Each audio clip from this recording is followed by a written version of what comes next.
Saul didn't like Jesus at all. He'd never met Jesus, but his friends, the religious leaders, said that Jesus had lots of bad ideas, and that was good enough for Saul. So Saul didn't like Jesus, but as we're going to find out, Jesus liked Saul. And when Saul heard that Jesus' followers were claiming that Jesus had come back from the dead, it made him angry. Saul was so sure that he knew what God wanted, and it surely wasn't this. So he tried to stop these people from spreading their story. He got them arrested and thrown into prison. Now he'd heard that some of them had gone off to Damascus, that's a city a long way away, to spread their stories there. So he decided to set off for Damascus to arrest them and put them into prison. But on the way, something amazing happened. As he was travelling along, suddenly there was a brilliant flash of light, so bright that Saul couldn't see anything. He was blinded by it. But he heard a voice, and the voice said, "Saul, Saul, why don't you like me?" And Saul said, "Who are you?" And the voice said, "I'm Jesus. You've been hurting my friends, and when you do that, you hurt me too. But now you carry on to Damascus, and I'll send a messenger to you to tell you what to do next." Well, the people that Saul was travelling with heard the voice as well. They didn't know who it was, and they led Saul, who couldn't see anything at all now, into Damascus.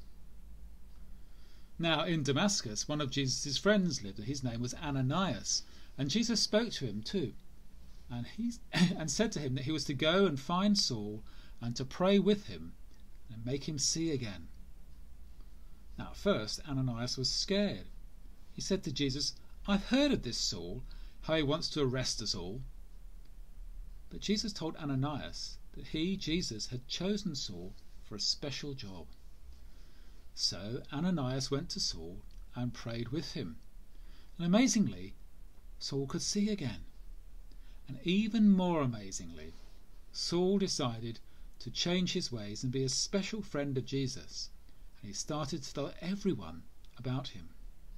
He even took on a new name to show that he was now a different person. He left the name Saul behind and took the name Paul. And Paul spent the rest of his life telling people about Jesus. He travelled around on foot and on boats and even got shipwrecked. He was always telling people about Jesus. He wrote lots of letters to groups of people, of Jesus' friends, to encourage them. And in the end, he was arrested himself. But he never ever stopped telling people about Jesus. Even when he was in prison, he was still telling the jailers about Jesus. What an amazing story. And how amazing it was that Jesus used someone like Saul, who became Paul, to tell people about him. Someone who used to oppose him and throw his followers into prison.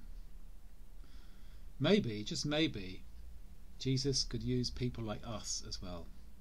People you wouldn't think would be the obvious people to use. Perhaps he has a job for us to do. So I'm going to say a prayer now, and I hope that you can make that prayer your prayer too by saying Amen at the end. Dear God, thank you that you used Saul, who became Paul, to do amazing things for you. And please use us to do the things you want to do. Help us to be ready to hear your voice and to follow your call. Amen.